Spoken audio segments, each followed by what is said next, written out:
This is a request video from one of my Facebook subscribers. Thank you. See, all the sand is on the edges here. It's gotta go down, so it's just depressurized right now. Alright, now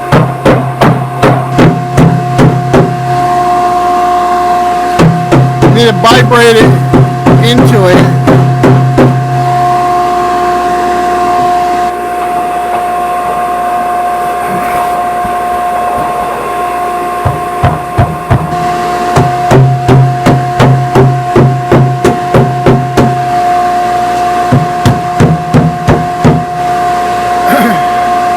Alright, now pressurize it again.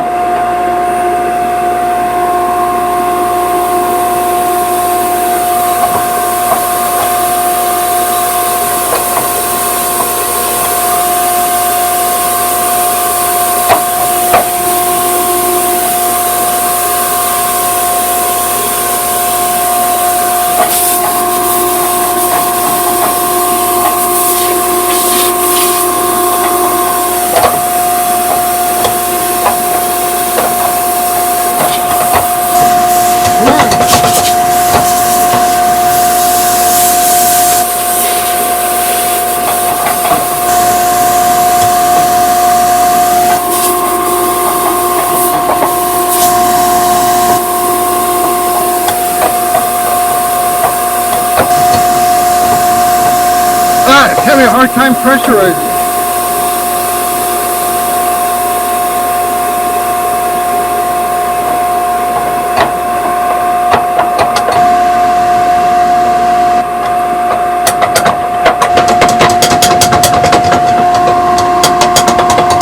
There it goes. You see that?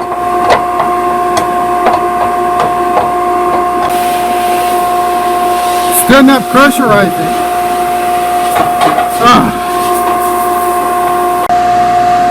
Okay, now we got to search. The air compressor went out. That's why it wasn't pressurizing. Alright, let's try it now.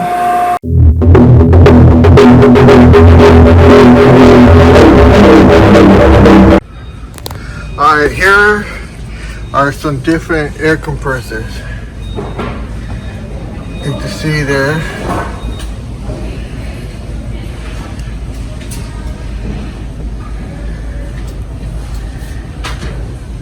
You just have to find the right kind of CFM. Surface cubic feet per minute.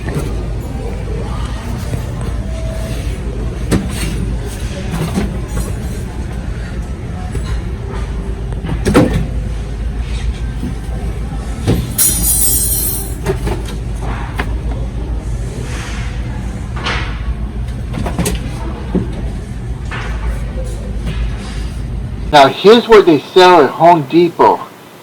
Now I'm going to show you what I use here at Glass Carving on Bottles. Welcome, this is Jay from GlassCarvingsOnBottles.com. Alright, some of you are asking what kind of equipment should I buy? The air compressor. Well, here I'm going to do this little video showing you air compressor, what I use. I use the Quincy. It's a good model. And what you need to pay attention is here, this number here, 8.31, and this is the cubic feet per minute, actual cubic feet per minute. That's what the A stands for, actual. And then at 40 psi, so that means at 40 psi, when you hit 40 right here like that, you will get 8.31 cubic feet per minute. So every cubic feet you will get 8.31 in 1 minute. Okay, and now over here you can see here you get 7.37 actual cubic feet per minute at 90 psi. So you can see here at a higher PSA rate you get less CFM. But at a lower PSI, you get a little higher So, what are you doing? If you're cutting glass, I cut my glass around 60, so I'm getting somewhere here, close to 90 psi. I'm not using 90 psi, I'm using 60. So, I get a little bit better somewhere in here. And it's quite adequate for what I'm doing. For stone and rocks, same thing. I have to go to 90. I never use 90, but I keep it at 60. And I'm able to cut river rocks. And you want to say, what kind of river rock can you cut? Well, look. See? That's a river rock. And you can see how much detail, well, not detail, how much surface you have to blast out. So, river rock is quite adequate. So, if you're looking for an air compressor to do sand carving, and you don't have a big operation, you don't have a lot of room, I would suggest this one. Or at least these are the numbers you need to be looking for. And get yourself a good model, because what goes wrong with these, because they're constantly running on and off, the head gasket, they get blown, they get warped. And here's where, once they get warped, you lose compression, and they're no good for nothing. So you gotta rebuild the head gasket. The good ones are the V, but those are bigger units. You can see here, this is a portable one, because that's what I needed. I'm able to push and move this anywhere. And I know a lot of you are saying, wow, how loud is it? Well, let's find out how loud it is.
Condensation builds up in there, so that has to be drained daily. Every time you use it, you have to drain it, because condensation will rot your tank from the inside, not from the outside. The outside looks nice, but the inside will fill up with water. And one bad thing that all air compressors have is that drainage point there. I had to modify and do this. When they give you the little butterfly, and the butterfly will always get rusty and hard and very hard to turn with the fingers. You have to use pliers, so it's not good. So I would suggest that you put a ball valve in there with a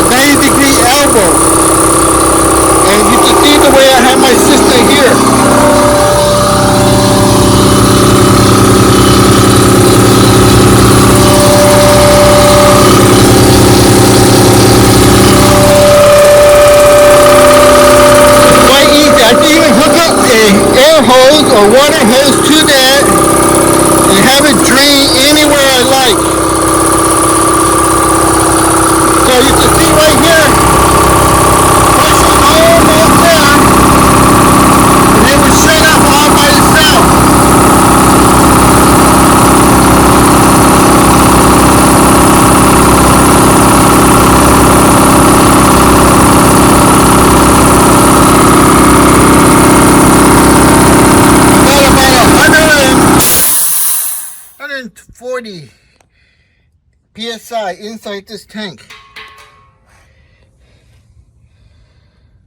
So there you see. Here's the Quincy, what I use. I hope that helps you.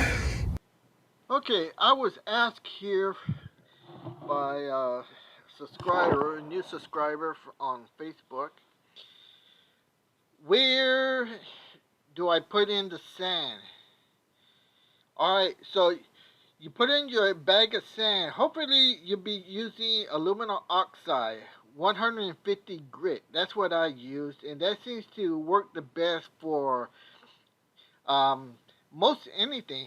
River rock, stone, um, ceramic, as you see right here, or glass. It's very good. So if you're going to use any of these material substance, I would suggest aluminum oxide 150 grit. Now, you put the bag by opening your panels on the side, and right inside on the grid pattern where you see right there on the screen, you just cut open your bag and pour it in the whole bag in there. Usually one bag would do it. Sometimes, depending on how much material, how much stuff you're blasting, you could go as much as 1.5. I keep my extra sand in a 5-gallon pail bucket. You could get those buckets anywhere, Lowe's, Home Depot, anywhere. So there's where I keep my extra sand if I need it. Now, as you heard on the first part of the video, the air compressor is very critical.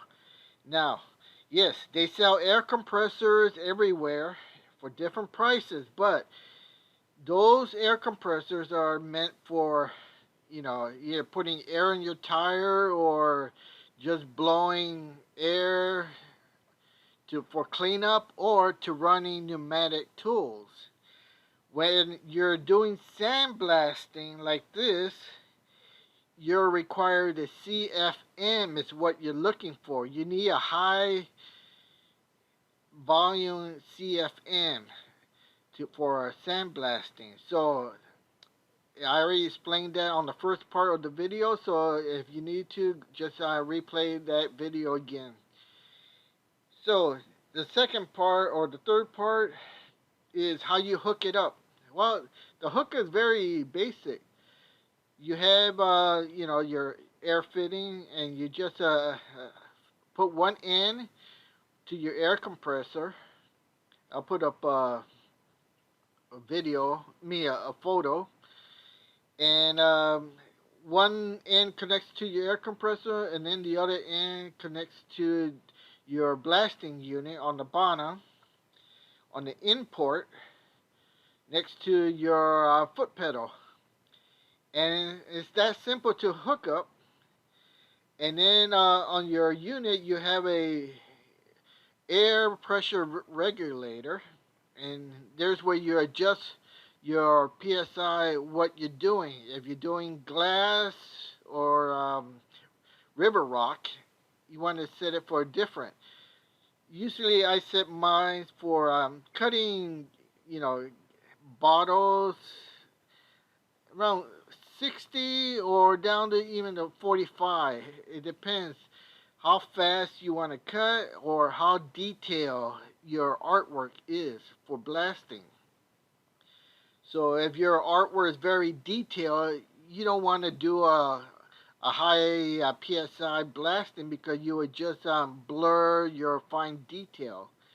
So there's where you have to use your experience and judgment. You can see on this cup here, the mermaid fins on her tail, on the leg part, it's very fine detail. So, I'm not running at 60 PSI. I'm running at maybe 35. So, I asked for more questions. You only told me how to hook it up, where to put the sand, and, the air compressor is very critical. Like I said, the hookup should be very simple, easy. Here's some major tips that you will run into. and those are the nozzle. All right. The more that you blast, you got to remember the aluminum oxide 150 grit. Every time you blast it, it disintegrates and still falls inside your hopper. So you got to remember also your blasting material that you see there, which would be the blue and the red on the cup. That stuff falls inside your hopper too. So you got to remember that just gets recycled in there and it will clog up your nozzle. And here's where you could run into problems. That beginning of the video that you saw there, yes, it was part of the air compressor cutting off, but I also had another problem, and it took me a while to figure it out, is the particles will go into your hopper and recycle and come out through your nozzle. Now your nozzle, you should be using a tungsten carbide nozzle tip 3/32. A 3/32 nozzle tip is adequate and good size for blasting. But if you get little particles or debris or even little rocks clogging up the 3/32 nozzle, that will restrict your airflow and your sand flow. And instead of having a hard time figuring out what's going on, you can take my advice here and clean out your nozzle tip. So that's basically easy. Unscrew the nozzle tip from your hose, and well, the best way to do it is to poke it in there with a needle, a sewing needle, and put it in your mouth and blow it. That's the best way to check it. I know it sounds dirty, or but hey, you need to wash it. No, I would not suggest washing it with water. Keep it dry. You want to keep it dry. You don't want any moisture, condensation build up there. So don't flush it with water and then dry it up. I wouldn't recommend that. Like I said, just hey, brush your teeth. Put it in your mouth and blow. If it blows nice and easy, you know your nozzle tip is clear. Now, yes, I didn't want to put it in my mouth and blow it. And guess what? The nozzle tip was not clear. I put a little thin sewing needle in there and it didn't do the job. So, yeah, to verify it, I just put it in my mouth and blowed it. Hey, it wasn't that dirty. It's just aluminum oxide sand.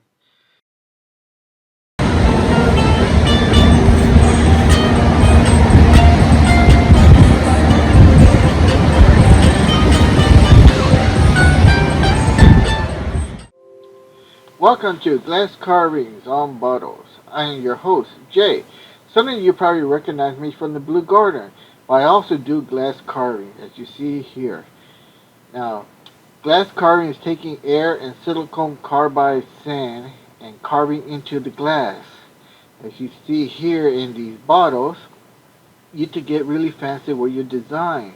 Now, you're not limited to just glass. You can also do ceramic, and even wood, and even harder stuff like rock or stones, even some granite. So sit back and see how we do it.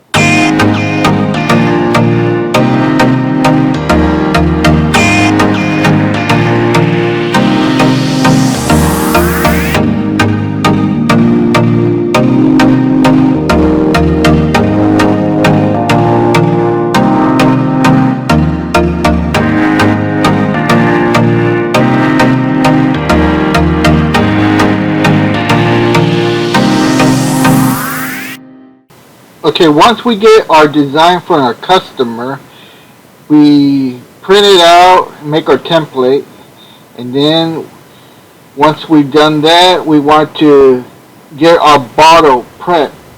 And then as you can see here, I'm removing the label. Now, you do not remove the rear label, which I'll show you a little bit later, but you want to remove the front label and replace it with our glass carving. So you can see the techniques here, how to remove the label. Once you get good at it, it doesn't take that long. And you can see here how the blade keeps on sliding. That's just because it's been used so many times, and later on I do get a new one and a better one. Alright.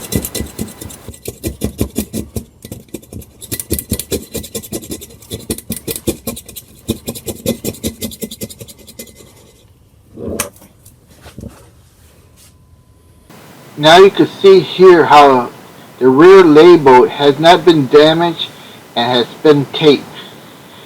Now we're going to get ready to sandblast the bottle. And you can see here, it takes a little skill to hold the nozzle at the right distance and make sure you're blasting straight on. You're not blasting at an angle. And it just takes a little practice to get good at it. But you can see here, you want to remove the glass evenly all the way across so it gives you a nice finished surface.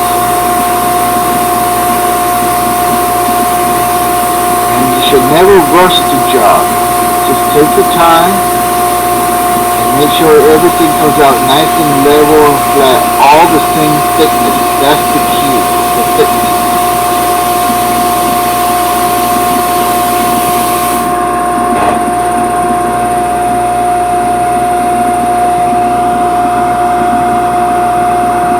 Now, once you finish sandblasting, you want to clean it up and get it ready for painting.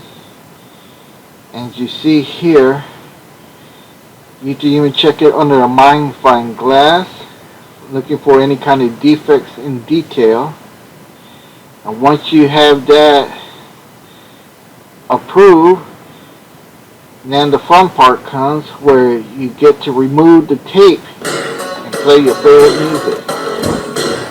Let's enjoy this part.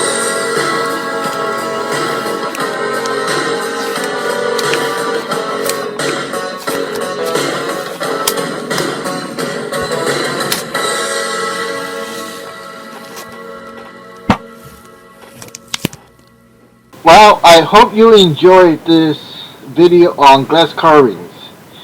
I would appreciate it if you liked it. Give it a thumbs up. Subscribe, please subscribe. I need subscribers. And if you want to see more of glass carvings, please let me know in the comments, and I'll do more glass carvings instead of the Blue Garden. So please voice your opinion. Let me know in the comments if you'd like to see more. And please subscribe. Alright, enjoy the ending credits.